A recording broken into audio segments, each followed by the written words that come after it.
Muy buenas tardes. Somos Chile País de Poetas y este día, lunes 8 de enero del año 2024, vamos a iniciar el bloque con un poeta chileno. Lo vamos a presentar.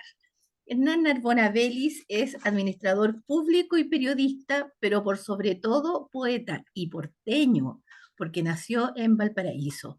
Y es un poeta muy nutrido, interesante y activo. Ya le vamos a contar por qué. Su trayectoria está marcada por el paso por varios grupos e instituciones en el puerto de Valparaíso, como la Sociedad de Escritores de Chile, filial Valparaíso, que preside actualmente. Ha publicado por lo menos 10 libros, entre poesía, crónica y cuentos, y lo conocemos como un hombre amable, trabajador de la palabra, integrador y comprometido. Muy bienvenido, Hernán Narbona Vélez. Muchas gracias, Loreto. Muy generosa tu presentación. Para que veas tú cómo te queremos. Hernán, bueno, yo te considero, tú sabes que yo soy una admiradora de tu poesía y yo te considero por sobre todo poeta y un excelente poeta. A mí me gustaría que tú me dijeras si yo te digo activista, detonador o fabricante de escritores. Un activista motivador. Has trabajado, vi en varios talleres y estás permanentemente, ¿cierto?, moviendo e impulsando eh, estos grupos, ¿cierto?, de escritores. Claro, yo partí, yo creo que el primer taller que más emblemático lo realicé en la Universidad Católica, en la UCB, antes que fuera pontificia, el año Ujú, 1987. Yo había editado mi primer poemario, Miedo al Miedo, pero yo trabajaba en la Escuela de Ingeniería de Transporte y en Ingeniería Comercial. Hombre de números, dijo Andrés Abela cuando me presentó. Y bueno, se hizo la escuela de verano y Luis Nicolini, amigo, ex profesor del Rubén Castro, me pide que lo ayude. Y yo le digo, perfecto, hagamos escribir a los adultos mayores. Y hicimos un taller, hice un taller en esa escuela de verano que se llamó Caminando hacia las letras en la tercera edad. Y en ese taller, que se hizo 2 veranos seguidos, ujú. logramos publicar una antología, y tuve eh, viejos y viejas fantásticas. Te digo, así, me acuerdo de Gloria Medina, que era la presidenta del Colegio de Asistentes Sociales, la viuda del doctor Aldo Francia, Erika Wilms, eh, Enrique Carramiñana, el hombre del Mauri, un tipo que había pasado por toda la lucha por los derechos humanos. En fin, tuvimos un número de unos 10 abuelos. Yo tenía 36 años y ellos tenían en promedio unos 65 para arriba.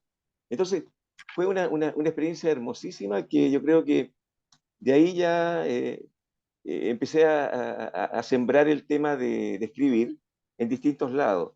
Eh, Estuve viviendo en el norte y Ujú, formamos allá en Caldera la Sociedad de Escritores de Caldera.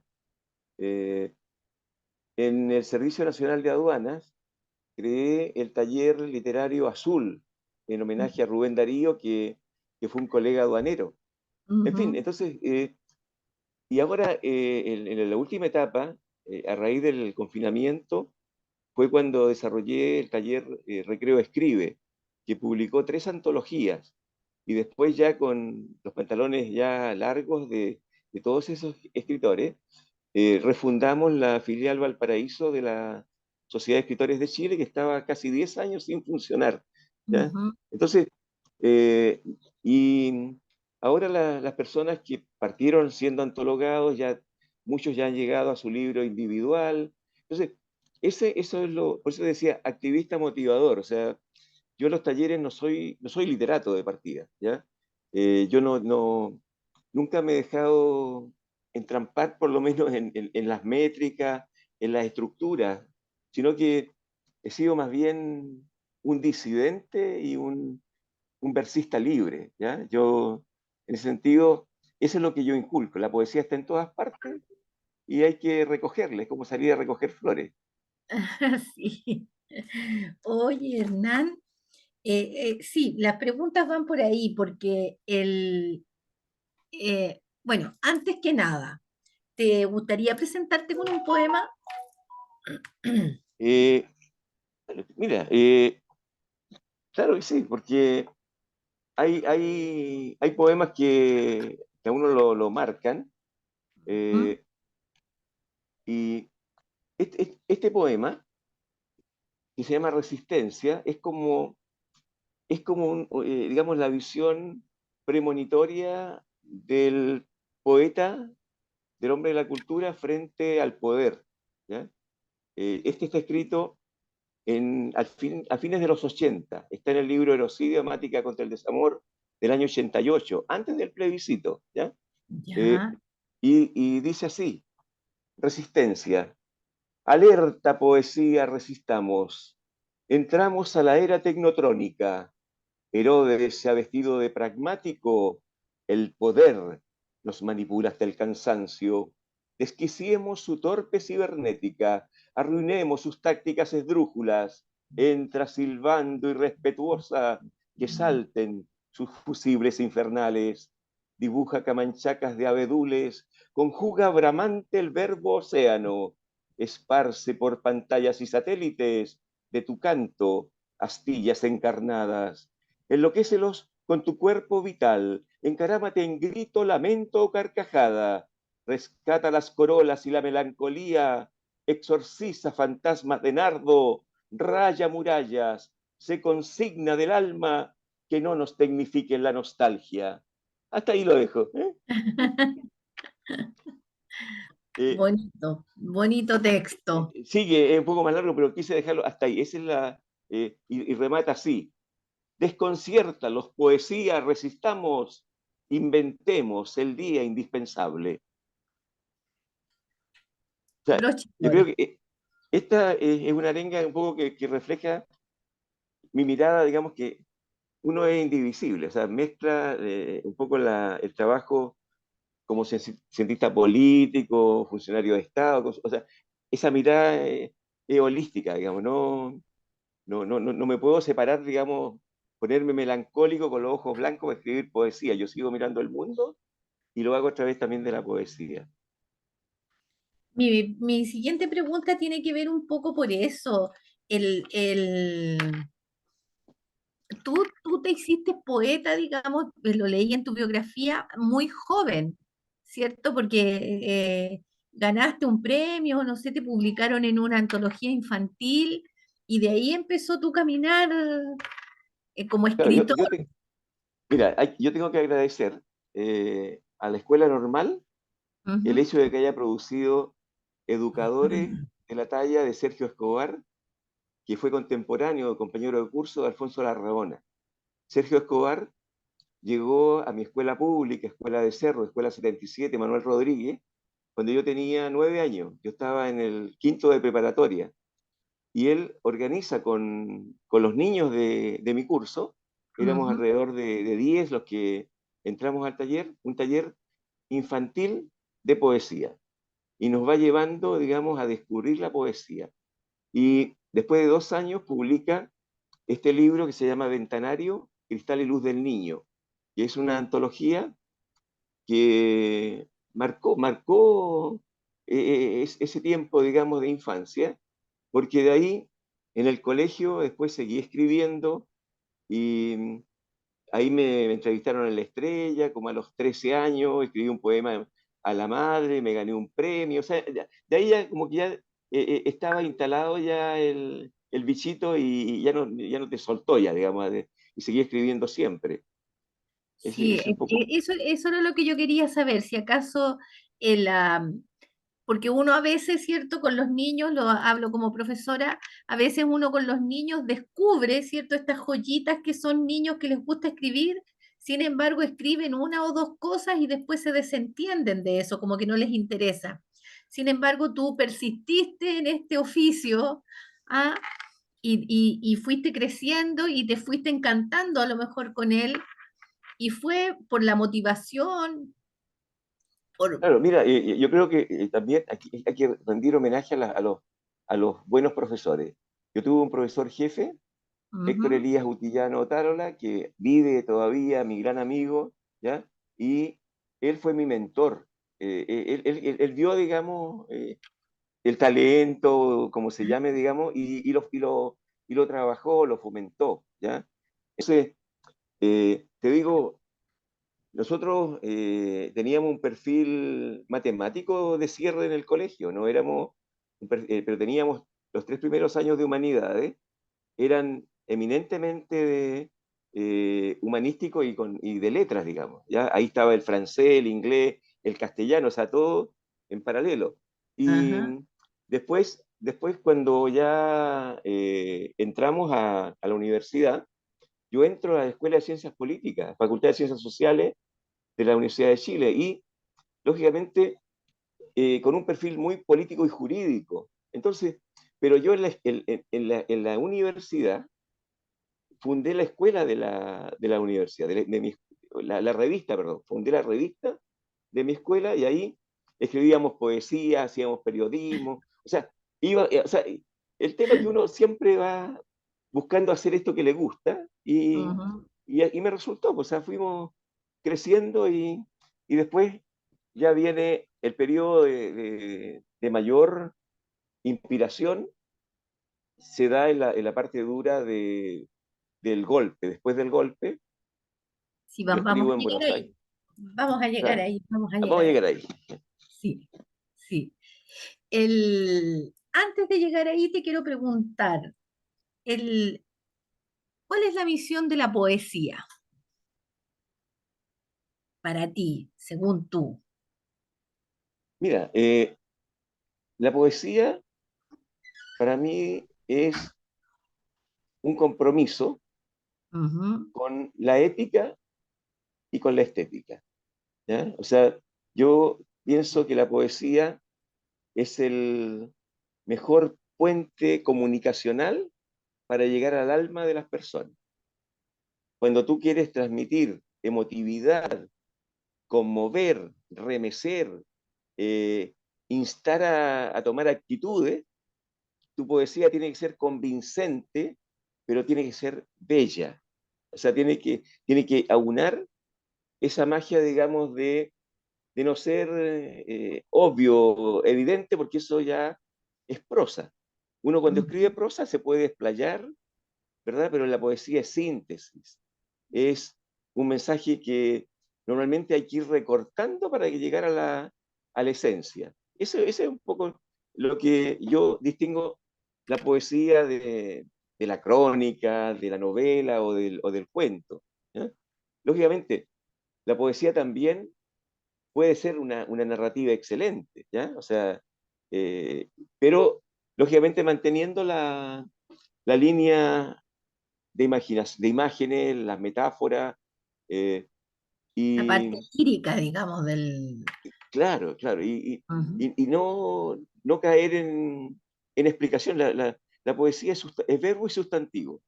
Eh, hay que evitar las, las cosas, digamos, que están de más, ¿ya? Los porqué, ¿eh? O sea, porque no explica, la poesía pega, y te ujú. pega con algo, con una idea, con una imagen. Y ahí está todo condensado, no se necesita ser explicada. Eso es lo que te podría decir de cómo veo la De poesía. la función de la poesía.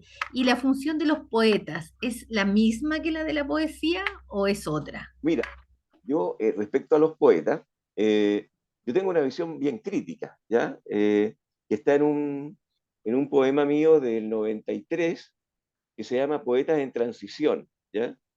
¿Y lo Eh, quieres compartir pienso, o no quieres contar? no, lo puedo compartir, mira, el tema es que no quiero gastar este tiempo precioso. eh, le puedo decir un poco la idea de este escrito.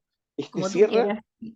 cierra casi el libro del año 93, Memorias Poéticas y Licencias para un Reinicio, y marca, digamos, la posición que a mi juicio debe tener el poeta frente a la coyuntura, a su circunstancia, ¿ya? Entonces dice, poetas en transición, formularon incómodas preguntas. Los interrogados miraron de soslayo, luego siguieron en lo suyo, impávidos, proyectando perfiles, asociándose en la ploma cofradía del silencio. Les habían asignado a los poetas estos anárquicos bohemios que rayan la pintura de solemnes juristas, un rol categórico, voz de los que no tenían voz, faro guía para que navegaran los falullos en la noche. Por, por justo 16, los poetas se la tomaron en serio, sesionaron por largos manteles clandestinos, concertaron madrugadas y epitafios. Claro que hubo algunos que prefirieron alardear de herméticos, se tragaron los gritos, se excusaron con crisoles modernistas. Otros, usando largas botas para el barro, se construyeron palafitos y como los canarios cantaron dulcemente desde sus jaulas. Pero los más persistieron, se pusieron a pintar murallas, algunos exiliados optaron por sesudos análisis sin tiempo y quedaron anclados al dolor de una partida. Pero los más se volcaron a cabezazos, a pura tinta y brocha gorda contra los túneles convivientes. Fue por 16, acaso menos. Los poetas nunca pintaron sus caras. Fueron dramaturgos de lo cotidiano, espartanos gladiadores de la palabra, todos ellos escribiendo, actuando, cantando, grabando o esculpiendo, pintando, gritando o murmurando.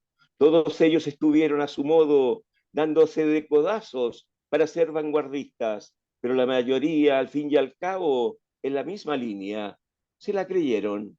Faros, con la soledad a cuestas como todos los faros, con rompientes a cada verso como en todos los faros, subiendo el fanal sin que nadie se entere como en todos los faros, dando a luz esporádicamente como todos los faros, sin pretender avisos luminosos para ayudar al gasto de energía. Así son los faros. Todavía al menos nadie ha publicitado Diet Cola en los faros. Poetas, faros, iluminando a tienta los apagones, y ellos se la creyeron. También vociferaron. Era la tarea social que le imponían. Y gritaron fuerte, se tomaron en serio ser voz de los que no tenían voz. Pero justo a la salida, con la garganta ronca, faltando varios, ignorados, dispersos, sin la más mínima antología, los poetas creyeron que el gran eco de todas sus voces les respondería, que emanaría de las montañas una respuesta casi absoluta, el eco rompiendo los tímpanos de las cansadas ciudades. Esperaron, esperaron. En vano reposaron sus espaldas sobre los muros que quedaban. Nadie se oía, nadie respondía. Solo empezaron a ver las multitudes, solo percibieron algunos abrazos, unas pocas lágrimas y luego las carreras, las bolsas plásticas de las liquidaciones y el silencio. Todos pasaron de largo. Los escaparates repletos de testimonios se pusieron amarillos. Los trabajadores del arte quedaron cesantes, cambiando afiliados de AFP en AFP. No los antologó nadie. Los discursos perdieron vigencia. Resultó de modé tanta nostalgia.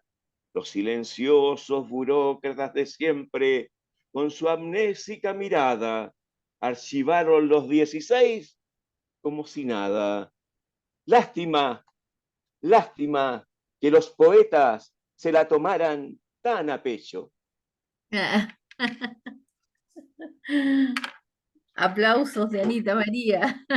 Poetas en transición. Aplausos de Anita María. Em, bueno, este poeta, ¿cierto? Este joven, ¿cierto? Que se había hecho profesional universitario, que había estado por estos talleres, qué sé yo, y que por estas cosas de la vida le viene este miedo al miedo. Ya. ¿Qué es miedo al miedo? Mira, miedo al miedo, en general mi poesía, los títulos de mis poemas, de mis libros, son siempre propositivos. O sea, aquí el gran tema es que nos dominan por el miedo. Y hay que temerle al miedo, hay que vencer el miedo, hay que derrotar el miedo. Entonces, prácticamente ese eje es el que construye el primer poemario que yo escribo viviendo en Buenos Aires. Y cuando Ujú. regreso a Chile el año 81, lo traigo en fotocopia, lo traigo clandestino y buscando, digamos, editarlo. Lo edité primero en fotocopia, lo llevé a México el 85, lo leí a compañeros exiliados en México, estuvimos con Payo Grondona en Pirámide, en Ciudad de México, coincidimos, no es que nos hayamos puesto de acuerdo, sino que coincidimos en una reunión que se hacía los fines de semana con la comunidad chilena residente en ese lugar, en un centro cultural. Y ahí yo leí en papel, digamos, mis primeros poemas, y después lo traje y ya el 87 ya lo publiqué acá, ¿ya? Y con ese libro pasé a ser socio de la SES en Santiago en el tiempo de Mundo Herrera, y de ahí seguí escribiendo, después el año siguiente saqué otro libro, Erocidio, y después me tiré con el máximo atrevimiento, que es este libro, Voz Prestada, donde yo le presto la voz a la mujer, y aquí las hablantes son femeninas. Entonces, Ujú. no escribir a la mujer, sino que desde la mujer. Y ese fue, digamos, el juego de este libro, que también eh, me lo prologó Ana Julia Ramírez, catedrática de la UPLA en ese entonces, y en en la contratapa, aquí tengo Carlos Hermosilla, me escribe unas letras que me dice, es el libro más original y personal que he leído en los últimos tiempos. Narbona Bellis marca un estilo diferente, sin inhibiciones gramaticales ni de términos. ¿Ya? O sea, tuve espaldarazo en esa etapa, cuando me lancé a la pileta, tuve el espaldarazo de don Oscar Iñazú, que es de allá de Villa Dolores, de Córdoba, de Argentina, Córdoba, Ujú. de Elías Sepúlveda, de Enrique Skinner Zavala, de Alfonso Larragona, que también escribe unas notas acá del Correo de la Poesía, dice, posee la originalidad de quien poema sus propias situaciones y las resuelve olvidándose por completo de clasicismo y vanguardias. O sea, muy coincidente con lo que dice Carlos Hermosilla. Y ahí con eso entré, digamos, al mundo de las letras, porque yo seguí viviendo de un mundo en paralelo, te digo, yo eh, sobreviví al tiempo de que yo estaba en las listas negras, de haber sido exiliado político, gracias a que yo escribí toda mi experiencia profesional, la escribí en libros técnicos. Y mis libros técnicos de aduanas, comercio internacional, exportaciones, fueron los que alimentaron el mercado de industrias, de empresas y del servicio de aduana en ese tiempo. Entonces, gracias a esos libros, yo viví. Increíble, yo vivía de derechos de autor porque cuando hacía clase era Ujú. de marzo a diciembre y enero y febrero eran tiempos muertos, pero yo con los derechos de autor pasaba totalmente, bueno, digamos, y esa parte que dio también la experiencia editorial, la experiencia en lo que es el libro desde el punto de vista de mercado, cómo se trabaja el libro, y me ayudó, digamos, a ir avanzando después para formar junto con otro colega, formamos una editorial a principios de los 90. En ese editorial editamos el último libro de Gitano Rodríguez, Ah, Poemas de Extramuro, a Sarabial con Soneto de Espumas y Queltegües, a Axalillo, a Roxana Arias. O sea, duró 2 años, ¿ya? Pero 2 años que tuvimos una experiencia muy rica trabajando desde el otro lado, digamos, de la parte de, digamos, difusión editorial de creadores de acá de Valparaíso. Entonces, entonces, esas experiencias después se van consolidando, por eso ahora en la SES estoy haciendo que los colegas, que los socios editen, ¿verdad? Que distribuyamos por las redes. O sea, uno tiene en el fondo la combinación del administrador y del poeta. O sea, ese es un poco el efecto. Sí, pues, o sea, es como complementar estas dos Dos áreas. esferas, claro. Ujú. Eh, Hernán, ¿y cuándo tú, bueno, tú acabas de decirlo, pero para reafirmar la idea, ¿cuándo tú te consideraste o todavía no te consideras poeta? No, Porque a veces, yo lo primero que me considero es poeta.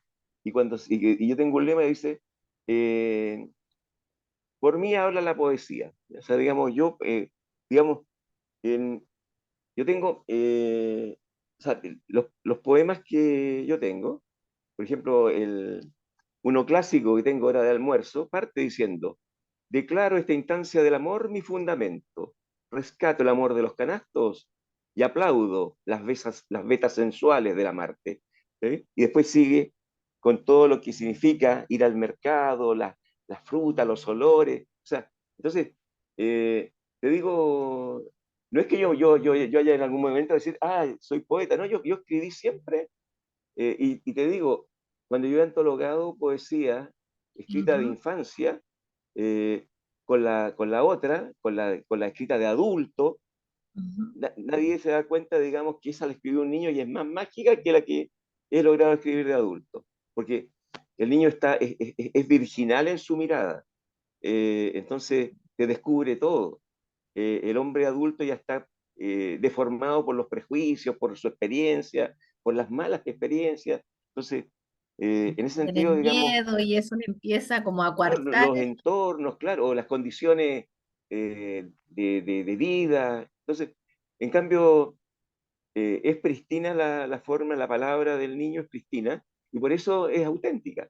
Entonces, uno tiene que, yo creo que uno de los focos de la inspiración es que uno no pierda eso y cuando escribe, lo escriba con esa verdad, que escriba desde ese sitial, porque si tú te añejas en eso, ya perdiste la vitalidad. O sea, ya ya empezaste a ser un anquilosado, que empezaste a quedar en cosas, en corrupciones técnicas. Y ahí yo me quedo con lo que dice Pablo de Roca, que dice que el que no escribe con pasión, ¿verdad?, defendiendo una posición política, es un badulaque que construye palabras, ¿ya? Es como ese poeta, digamos, artificial que te escribe con el diccionario y va construyendo rimas con el diccionario. Eso lo puede hacer la inteligencia artificial, pero en el fondo, la esencia, no nos van a quitar nunca un robot la esencia de la emotividad que puede transmitir un poema.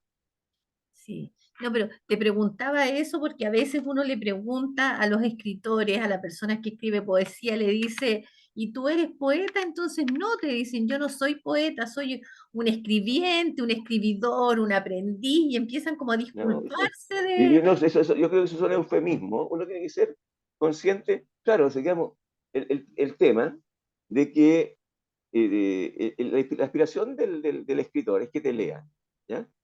Y en este momento, por ejemplo, yo tengo los blogs de 20 años, tengo un blog de poesía y de periodismo paralelamente. Y Ujú, a través de la blogfera logré conectarme con un montón de gente del mundo. Por ejemplo, Aristóteles de España, que ya no está, digamos que él tenía también su blog, intercambiábamos. Con, una vez un amigo me tradujo de Francia unos poemas al francés. eh, Después se murió él tempranamente, lo perdí. Pero en general, digamos, yo he propuesto siempre que los poetas, está bien, uno escribe a manuscrito, ¿verdad? En un diarito de vida, pero hoy por hoy, para llegar al público, uno tiene que escribir con la tecnología y las plataformas de hoy. Y por eso me gusta Chile País de Poetas, porque te genera una comunidad internacional, hay tantos grupos, el mismo Mailén, la comunidad de Mailén Literario, Poetas en Rebeldía, en fin, yo creo que hay demasiados grupos, porque cada cual es tan fácil la tecnología que hay demasiados grupos, y eso segmenta mucho y cada cual se funciona como gueto. Nosotros en la sociedad de escritores estamos tratando de que todos puedan Integrarse. comentar el libro, presupuestos participativos, Ujú. regionales, todo eso son comunes a todos, no importa dónde vivamos, lograr un apoyo del Estado Sí, se está regional, cortando. nacional, que nos deje la libertad creativa y que no nos cuestione cómo pensamos, ¿ya? Porque siempre el Estado, el poder tiene la mala tendencia de controlar y tenernos como bufones del reino. Y por eso está Resistencia, por eso el poema que leí de Resistencia. Tengo dos citas de las cuales quiero conversar contigo. Ya, Esta cita tan famosa, ¿cierto?, de Gustavo Adolfo Bécquer, que dice, podrá no haber poetas, pero siempre habrá poesía. Y tú me decías que sí, totalmente, sí, totalmente de adelante. acuerdo. Te digo, el hecho que yo te dije que la poesía está en las cosas, Ujú, bueno, el tema de la poesía lárica, la poesía, las cosas simples, las cosas cotidianas, ¿ya? Eh, ese es el arte de poemar lo más sencillo, ¿ya? Y descubrir en las cosas, ¿verdad? En los sí, hechos, aquello que es sublime, que es el mensaje poético. Entonces, yo pienso que la poesía siempre va a estar latente y va a haber siempre alguien que la redescubra. Lógicamente, hay, hay plantaciones de orquídeas donde hay escasas orquídeas y hay plantaciones de rosas y claveles que son muchas y va a haber una abundancia de poetas. Entonces, uno en la palabra poética, un ejercicio que yo recomiendo en los talleres es que tratemos de anular, o sea, dejar de usar las palabras que son reiteradas en la poesía, o sea, que son reiterativas que te pueden llevar a lugares comunes, ¿ya? Que no dejan de ser bellos, pero pueden ser lugares comunes, ¿ya? Entonces, el tema es cómo ubicar la palabra precisa, o sea, de tal forma de que no se, no se pierda vitalidad a través de palabras que se usan demasiado, ¿ya? Por ejemplo, escribir, corazón, por ejemplo, es una palabra recurrente, siempre escribir el corazón, del alma. Claro, alma, corazón, melancolía, nostalgia, son palabras casi como encasilladas en poesía. Pero, ¿por qué no cantar la poesía a los canastos, ¿verdad? ¿Por qué no cantar la poesía a, a la mujer que está comprando y vendiendo, limpiando pescado en la caleta, ¿verdad? ¿No hay poesía en esa mujer bella con sus manos sacando el tripaje, ¿verdad? Y el jurel, y lo canta Cameron habla de los jureles, ¿verdad? Entonces, por eso te digo, nosotros, digamos, el poeta tiene que salir, tiene que hacer el esfuerzo de trabajo de salir de los lugares comunes propios y ahí va a ir descubriendo.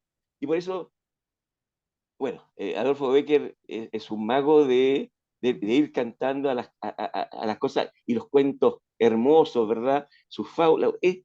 Es eso, porque ha eternizado lo simple. ¿Ya? Entonces, ese y tienes razón, como dices tú, po, porque hay otro poeta en Chile, país de poetas, hay un señor que escribe breverías, un poeta de la cuarta región, Pablo, Pablo algo. habla. Pablo. Y, y como se llama, él escribe breverías y él dice, la poesía está en todas partes. Uno mira por la ventana y ve Pablo Godoy. Gracias, Anita. Pablo Godoy de La Serena. Dice, uno ve, él escribe breverías.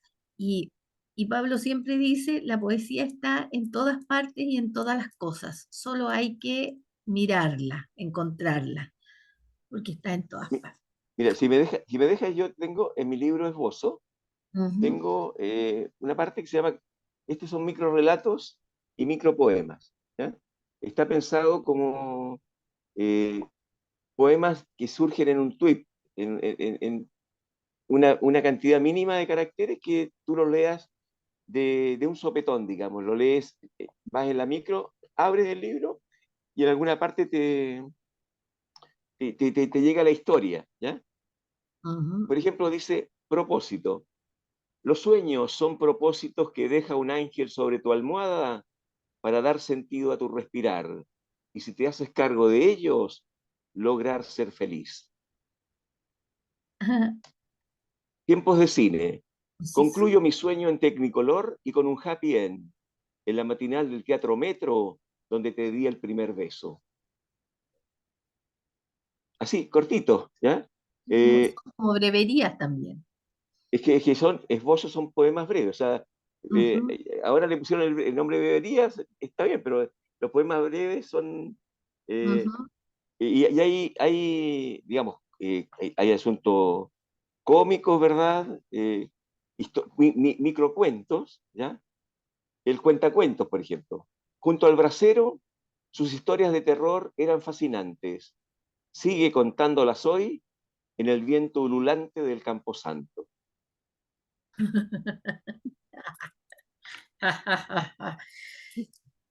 Y Así, digamos, la otra frase que quería comentarte y saber tu opinión es que estoy leyendo una novela de un español que se llama Manuel Vilas, que se llama Los besos, la novela. Y en ya, una parte dice que la poesía está en todas partes, que la poesía, que solo existe la poesía. Y dice, por ejemplo, la llegada del hombre a la luna fue pura poesía, porque no aportó nada. ¿Qué te parece esa expresión? bueno, mira, se denigra la poesía por parte de los jurisconsultos y los políticos cuando se visten de pragmáticos, ¿ya? Y piensan que cuando alguien les critica su pragmatismo materialista, invocando los principios, los valores, la ética, ellos están diciendo, aquí lo que vale es lo cuantificable, lo demás es poesía. Yo me quedo con lo demás, ¿eh? Y ellos están vacíos. La poesía es lo que le da contenido y continente a la vida. O sea, entonces, eh, yo creo que en ese sentido, mira, déjame que estoy buscando algo para leerte, ¿eh? Algo que, por ejemplo, remordimiento. Tú me comentas qué te parece, remordimiento. Me da cargo de conciencia darme cuenta de lo poco que me importa el mundo cuando estoy contigo, de la autosuficiencia y paz que me embargan cuando simplemente despierto y te beso.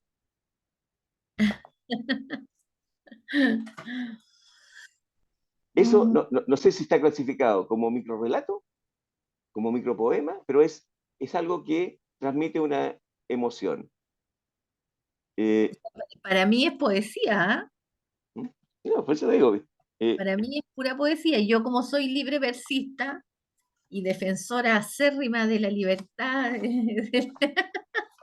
de la no métrica, eh, no, me encantó, pero encuentro que es súper cierto, porque cuando tú no estás enamorado y cuando tú estás en una relación, en realidad el mundo se acaba entre tú y yo nomás, po. claro, que ese es el tema, claro. Ujú. Eh, Fugaz, pinceles de emoción colocan el recuerdo sobre nubes y se recrea el mismo amor en el momento justo. Es poesía. Ah, ¿viste? Entonces por eso te digo, el ejercicio, y estos son escritos cortitos que yo ahora, bueno, para difundirlo los tengo en el libro, pero para difundirlo, muchos de esos y otros nuevos que he escrito, lo he convertido en reels.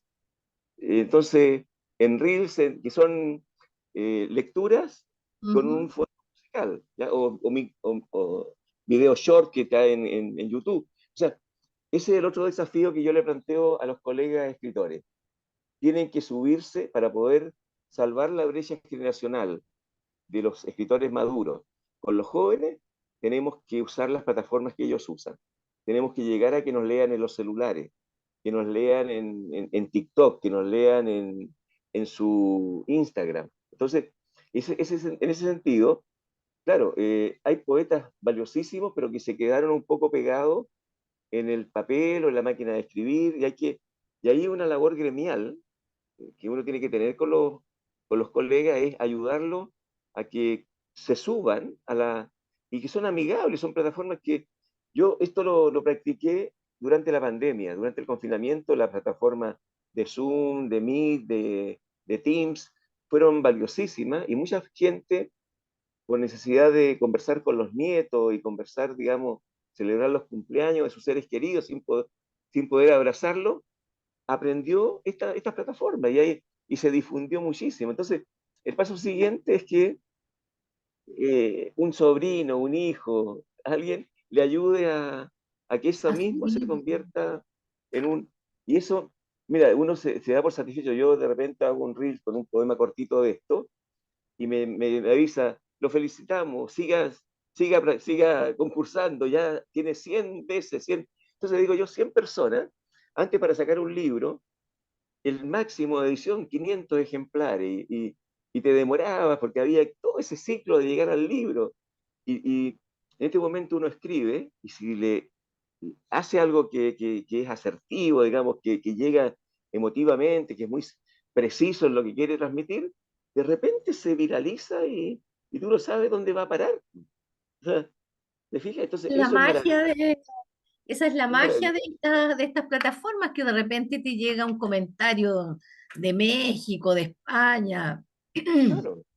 Entonces, es muy bonito eso porque claro, uno no está haciendo esto para ser influencer ni estar queriendo que te pague, que pague YouTube, pero es la satisfacción de saber que hay jóvenes, otros poetas que se van ensamblando, como es la Fraternidad Literaria Bajo el Palo de Mango, que llevamos casi, vamos para el quinto año ya, eh, y esa antología, conocimos a Manuel Montilla, República de Chiriquí, son cosas maravillosas porque tú te amigas, yo conocí mucho América Latina, pero lo hice en el plano de consultor, trabajando con las cámaras, con los gobiernos, con universidades, pero no, no dejaba de ser un trato frío, circunscrito a lo que uno iba a hacer, ¿no? Iba como un especialista en exportaciones, yo no me podía poner a recitar, aunque quisiera, pero Saquen al loco de aquí. claro, pero cuando uno se relaciona con, qué sé yo, como con Sonia Ehlers de Panamá, qué sé yo, que están viviendo la cultura, es hermoso, ¿eh? Distinto, Eh, sí, po, es distinto. Y los espacios se van se van haciendo cariñosos, ¿cierto? Estos espacios donde uno puede claro. leer y puede mostrar lo que hace, sí. Sí, la comarca de los poetas. La comarca de los poetas. Yo compré esta casa donde estoy hablando, la compré Ujú. el año 93, ¿ya? Es una casa antigua de Valparaíso que da dos calles, tiene cuatro plantas, y acá cuando llegamos, tenía un espacio muy amplio de un salón y una cocina gigante, y ahí empezamos a convocar a los viejos poetas de entonces, Alfonso Larraona, Cameron, Juan Mesa Sepúlveda, eh, Ñoquiringa, Rubén Sáez, en fin, venía Pedro Mardone, ¿cómo se llama ahora la que está en la Lire? La Dora La Dora Miranda de la Miranda. Lire. En fin, nos juntábamos, ve, venía la poeta peruana, ay, ¿cómo se llama ay, me olvidó el nombre de esta niña.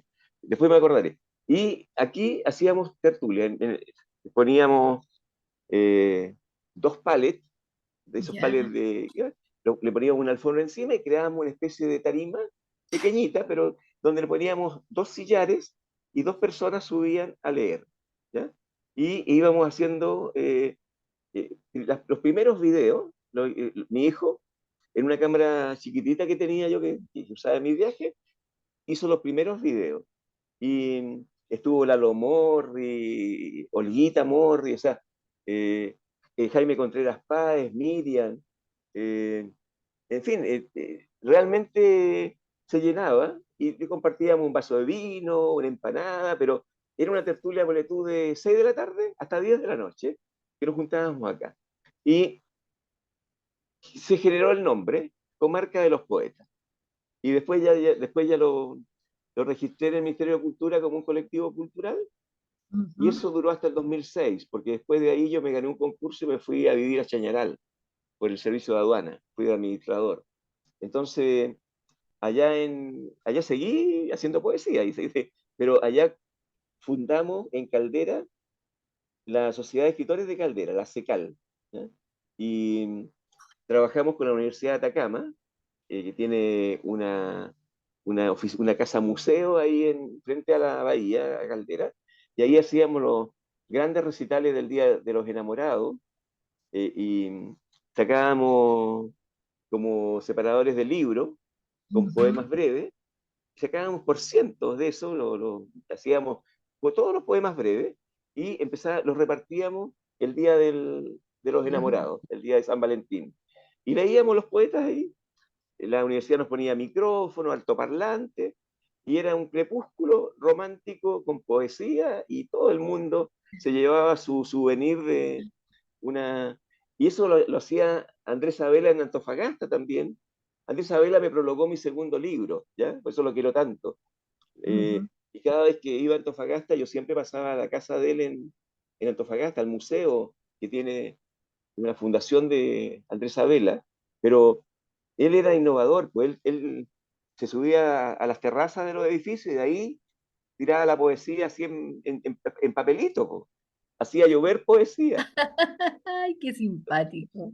claro. Entonces, por eso te digo, si está todo hecho ya, solamente tú tienes que ir recreándolo, pero los que se creen, digamos, se ufanan de ser originales, no han visto para atrás que ya el agua tibia y el hilo negro ya está inventado. Solamente hay que en tu tiempo comunicar lo que tú haces, po. Tu poesía es preciosa, ¿verdad?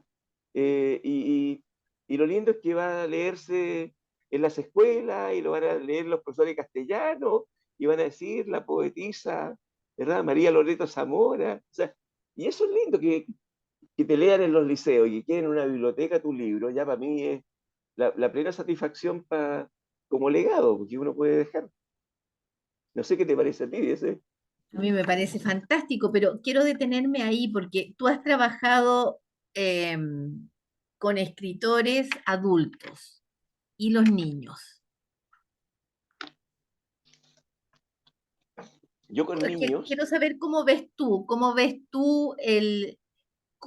debiera ser la relación de nosotros los escritores con los niños. Mira, nosotros deberíamos ser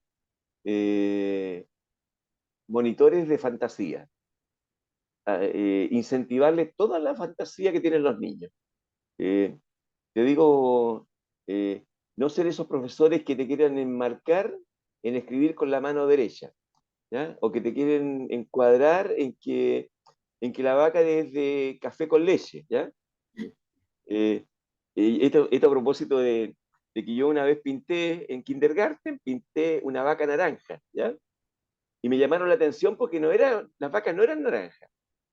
Yo insistí en mi vaca naranja. Entonces, yo creo que eso hay que tener cuidado, porque en este momento los profesores ya tienen otra mirada, necesariamente de una mirada de acompañar el descubrimiento, orientar el descubrimiento, pero no ser estos que eran verticalistas, ¿sí? Y esto es lo que yo digo y no me pregunte más porque esto es Y lo se que entra en la hace, prueba.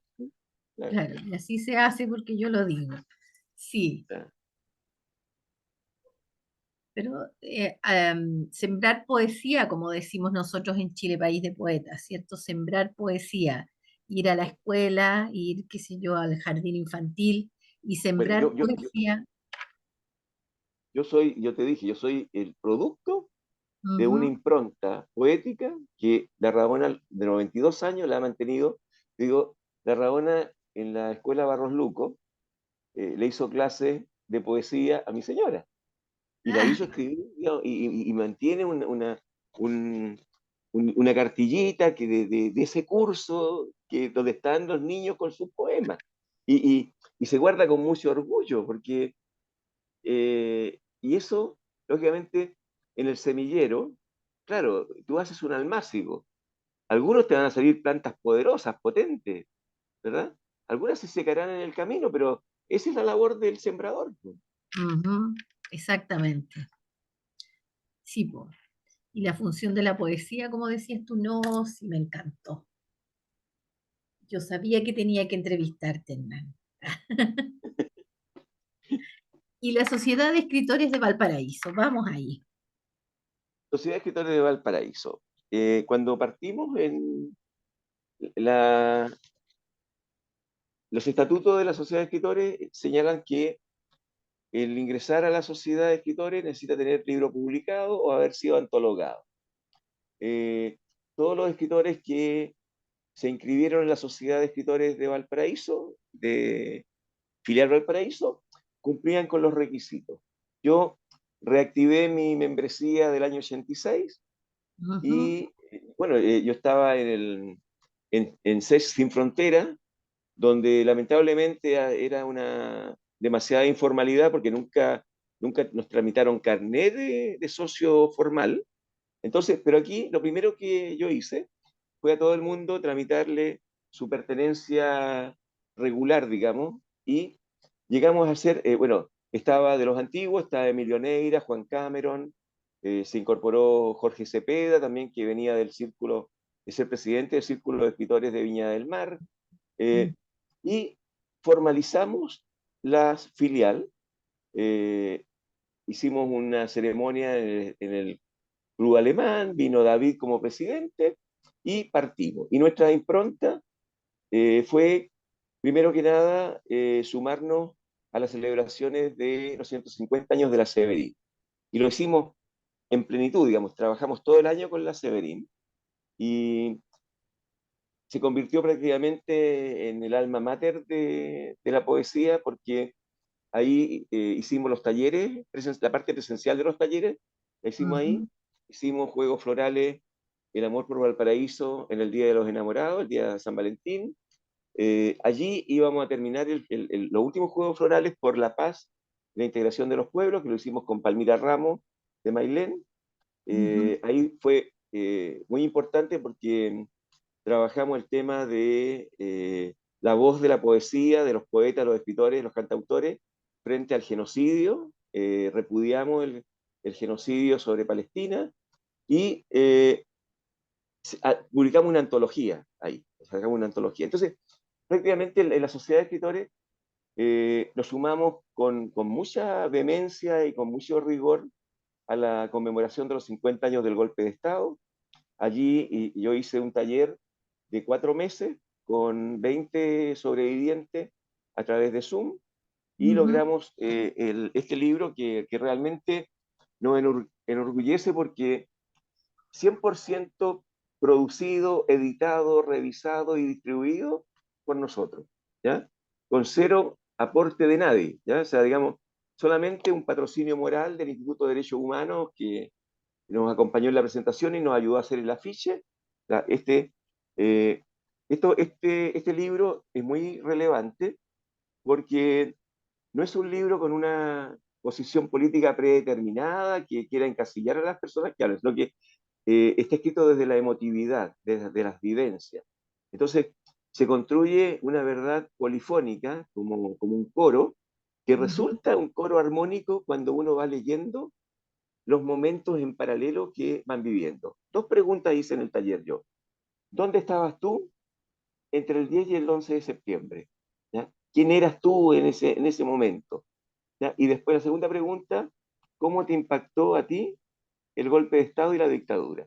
Entonces, en la primera pregunta, cada uno fue mostrando dónde estaba. Tenemos un niño de 12 años que había ido a su escuela y que lo devolvieron a la casa y tuvo que pasar por un barrio lleno de tanques y aviones sobrevolando antes de que bombardearan la Moneda, hasta Ujú, dueñas de casa que iban a trabajar, que era Viña Marina y que pertenecía, digamos, a una familia opositora al gobierno popular y que iba a trabajar, pero ella lloró la muerte de Allende en términos eh, escondidos, porque su familia era de los que sacaron bandera, y ella, por ser del liceo de donde venía, por sus compañeros, que yo, sufrió ese día en silencio, ¿ya? Y bueno, así se va un médico que hoy vive en Vietnam y de Vietnam participó. Él era médico de urgencia el día 10 de septiembre en la posta infantil de Santiago. Y el día 11, bueno, hay todo un dolor de esa madrugada cuando se escuchan en la mañana las marchas y él tiene que cumplir con el deber de llevar al hospital a un niño que estaba muy grave para que lo operaran, a un paciente. Y lo hace a través, una patrulla lo escolta, una patrulla ya de golpistas, ya de los Ujú. militares, y lo lleva al hospital de Santiago para llevar al paciente. Cuando lo entrega el paciente, entra al hospital y estaba abarrotado de cadáveres, y los camiones llegaban con cadáveres de los campos, de las zonas industriales. Esa noche fue de muerte, de disparar a matar. Todo fue una mortandad que nunca se va a saber, ¿ya? Y él eh, se va de ahí, digamos, se deja ahí, sus colegas le dicen, no te quedes, le dice, porque si no, no vas a poder salir más, ¿ya? Porque, y ahí él se va y en enero se refugia en Estados Unidos, primero, bueno, hace su vida, pero este libro tiene una cosa muy linda, es que aquí damos las gracias a un número increíble de personas que arriesgando sus vidas, su posición, en momentos que se arriesgaba la vida, ayudaron por humanidad a otras personas a escapar, ¿ya? Personas que escondieron, que ayudaron a maquillar, a disfrazar de mujer a otros para que, otros que repartieron lentes, otros que cortaron el pelo para a los chascones de la UP, los ponían con cara de oficinista, con pelo peinado con gomina para que no los metieran presos. O sea, te fijas, o sea, Para que digamos, no los gestos, identificaran. Ujú. gestos de humanidad donde hay una señora que era de gendarmería, que estaba en el buque cárcel Leu, mandada por su jefatura ahí, y ella le pide a sus hijos, que eran lolitos, jovencitos, que hagan un fondo de fideos y lo lleven al muelle. Los niños van, llevan entre dos un fondo de tallarines, y ella sale del Leu y se lleva para darle comida a los presos que estaban ahí. Gestos que nacieron de su corazón, pero le pudo haber costado a ella caer en el circuito. Entonces, pero en eso también nos focalizamos en dejar testimonio de gestos de nobleza que son genéricos, no se identifican a las personas, pero son genéricos porque Chile está en deuda con muchos, digamos. Hay muchas personas que tuvieron que vivir el terror. Hay una profesora de Ovalle, y aquí termino, que ella era jovencita, tenía 17 años. Ella era técnico agrícola en Ovalle y había ese día, 10 el día 11, tenía que presentarse para el primer trabajo. Había conseguido un trabajo en algo así como la reforma agraria, algo que tenía que ver con el trabajo agrícola y se iba a presentar, ¿ya? Y ahí cuando va, estaba todo ocupado por milico, no pudo entrar y no tenía cómo devolverse por el toque de queda. Bueno, esa niña, su papá trabajaba, era un campesino que trabajaba en reforma agraria, le quitaron sus tierras y después ellos se tomaron una especie de lecho de río, ahí hicieron una especie de granja comunitaria y con eso sobrevivieron en términos del hambre que había, porque no había de dónde sacar plata y ellos estaban aislados, no le daba trabajo a nadie, trabajaron en el PEN, en el POS. O sea, mira, cuenta, porque siempre se habla del exilio, lógicamente hay historias de exilio, pero el cómo se vivió ese tiempo fue realmente estremecedor. Y cómo pasó la caravana de la muerte por La Serena y un gran profesor de piano, ¿verdad? Un maestro, fue asesinado. O sea, y esa caravana de la muerte hasta el día de hoy, que ya están recién haciéndose justicia, ya muchos ya no están ya los culpables. Pero eso fue una cuestión muy linda que hicimos este año y lo leímos en los liceos, estuvimos en el Liceo Guillermo Gronemeyer de Quilpué, en el Liceo 1 de Niña, en el Liceo de Recreo, estuvimos con juntas vecinales, entonces, conversando, porque la gente tenía que hacer Y como una cuando catarsis. ustedes, cuando ustedes muestran este libro, la gente les devuelve también otros testimonios, me imagino, ¿cierto? Mira, cuando lo leímos en los liceos, eh, los chicos nos preguntaban una y otra vez detalles. Le decía yo, chicos, ustedes tienen 14, 15, 20, 17, 18 años máximo. Nosotros teníamos apenas 20. Había una de 17, había uno de 12. O sea, éramos como ustedes, pero solamente que esa juventud nuestra era una juventud que se creía el cuento, o sea, éramos empoderados.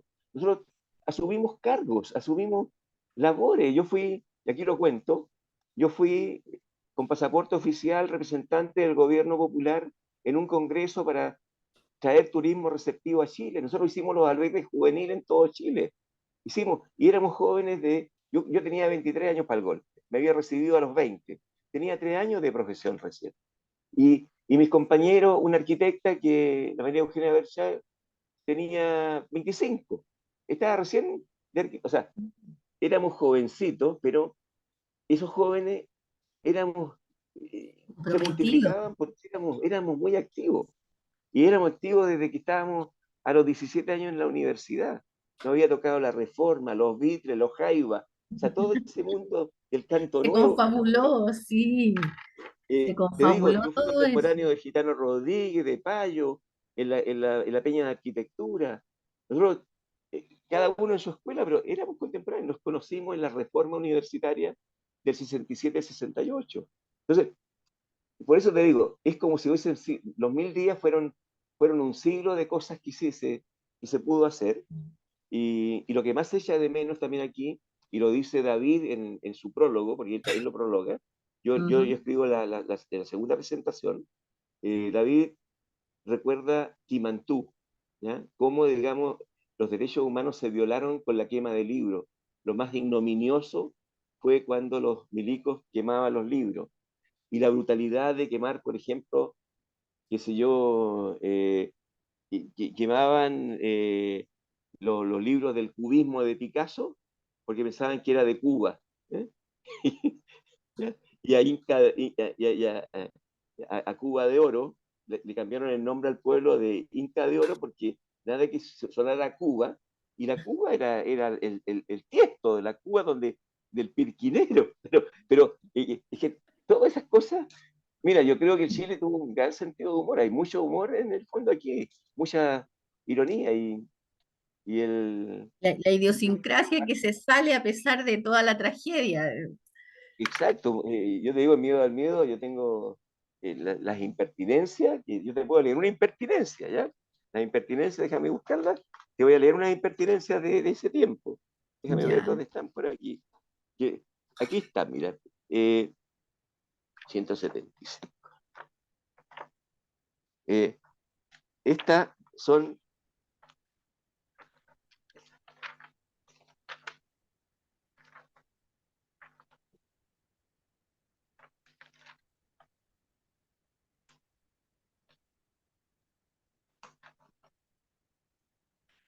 primeras impertinencias.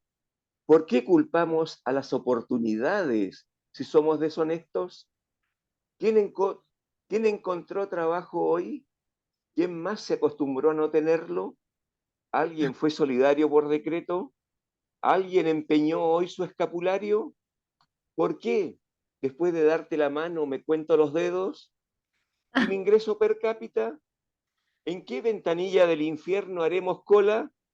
¿Habrá quien llegue recomendado? ¿Trabajará Don Sata sobre tiempo? Mm. Y la segunda impertinencia dice, Ujú. padecemos un mal muy persistente, ser dogmáticos, tosudos, reincidentes, superficiales con aire de insondables, los amigos, peldaños convenientes, malabaristas morales, farisaicos, descalificar es más simple que escucharnos, usamos el sarcasmo displicentes, somos porfiados y para colmo elocuentes, burócratas, oportunistas con rango, Nuestros vicios, altruismos necesarios. Nuestro error suponemos ignorado. En soberbia funcionan los posgrados. En clenques planeadores de pasillo, el proyecto es siempre improvisado. Despiadados censores del decenio, olvidamos a menudo lo aportado. Solemnes impostores de lo autóctono, consumidores de eslogan importados. Tras milagros, aplicar modelos mágicos, ¡ay, señor! Y nos creemos democráticos. Es una impertinencia y es también un, o sea, pongámonos casco para escuchar a Hernán Narbona, No, pongámonos un que, casco para al escuchar. que le venga el sayo que se lo ponga.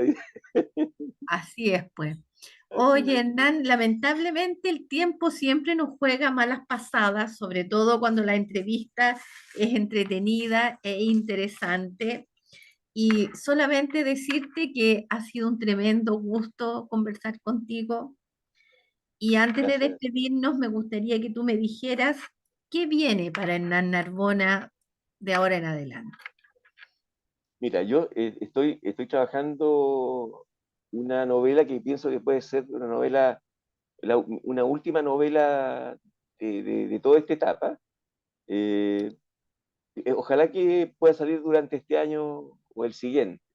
En lo gremial, digamos, en la actividad de la SES, yo creo que multiplicarnos para abarcar el máximo de espacios comunitarios, liceos, profesores de lenguaje, sumar y dar espacio, porque aquí, digamos, la gracia es que se vaya abriendo espacio en este momento. Dos escritores que están incorporados hace un par de meses van a dictar sus talleres, entonces vamos multiplicando, o sea, aquí hay que incluir al máximo de personas. Eh, Estamos tratando de hacer, y ojalá que se concrete, un, un taller, no un taller, sino que un torneo poético para San Valentín el día anterior y el día de San Valentín, algo que se llamaría 24 horas de poesía, que lo estamos trabajando con Emilio Neira, con Cristian Belmar, Mm, con Antonio Watterson de Les Enfants Terribles, ujú. esperando que sumar a todo el mundo. El problema, yo estaba escribiendo hace poco, hay que mejorarse del individualismo y del egocentrismo que existe entre los escritores. Desgraciadamente, es un mal endémico que nos divide cuando deberíamos estar más unidos que nunca para recuperar la palabra, la lectura, estos grandes valores. Entonces, yo cada vez que hago algo, invito a todo el mundo, no importa, digamos, condición, sexo, condición, todos caben, mientras vengan con un trabajo propio, ¿verdad? Y con respeto, se escuchen, eh, y tratando de dejar una antología testimonial, aunque no se publique en papel, quede publicada como libro electrónico al menos y que quede como testimonio. Así que esos son los trabajos. Yo creo que en la medida que ahora somos 38 personas, nos creció la familia, 38, y hay algunas personas que se están integrando, hay personas que quieren que la apoyemos, y aquí voy a pedir también apoyo a ustedes, al grupo de El Molino y las Palabras, porque las personas quieren aprender de hallando ayeres, por ejemplo, o sea, aprender a hacer poesía costumbrista, aprender el canto, recuperar eso. ¿Ya? Te digo, esto es tan motivador que mi amiga Palmira ha aprendido a tocar guitarra, porque dice, yo no puedo dejar de cantar, quiero llegar a cantar. Entonces, yo creo que esas cosas hay que, y mientras nos dé el fuelle, hay que trabajar con el ánimo de un joven. Pues, eso es lo que Exacto. uno le pide a salud nomás para que A lo mejor estar. es rescatar la idea, no sé si me equivoco, que en este momento la Sociedad de Escritores de Valparaíso no está abierta solamente a los escritores de Valparaíso, sino que ¿No? se amplía un poco a la quinta región, Y mucho ¿cierto? más. Nosotros tenemos socios que son de San Antonio, de Algarrobo, de Bélgica y Canadá, ¿ya?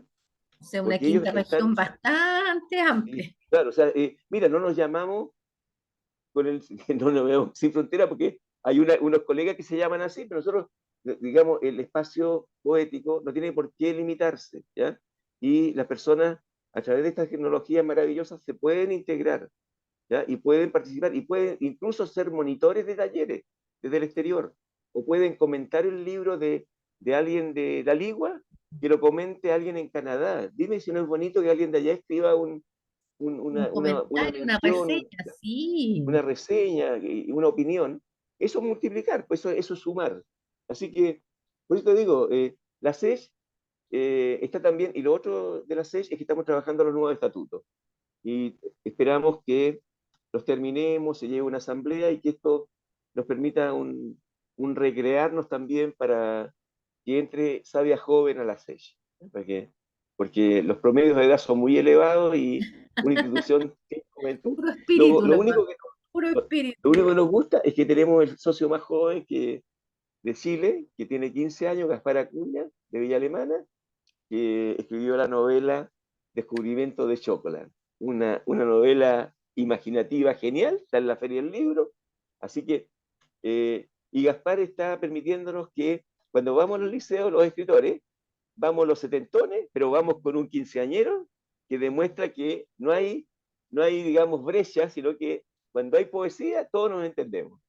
Qué bueno, fantástico lo encuentro. Fantástico. Ya, ahora sí que nos vamos porque ha sido una muy excelente entrevista. Yo te agradezco. Seguramente, bueno, si alguien está interesado, eso lo vamos a decir después en los comentarios, ¿cierto? Si alguien está interesado, que se acerque a la Sociedad de Escritores de Valparaíso. Ahora están en la Feria Internacional del Libro de Viña del Mar. Entonces ahí está abierto, ¿cierto? El espacio, la ventana, el portón para integrarse a este grupo de poetas y escritores. Ha sido un tremendo gusto, Hernán. Un abrazo, que sea un muy buen año 2024, que venga con mucho power, con mucho éxito y nos estamos encontrando por ahí en algún recital. Perfecto, gracias.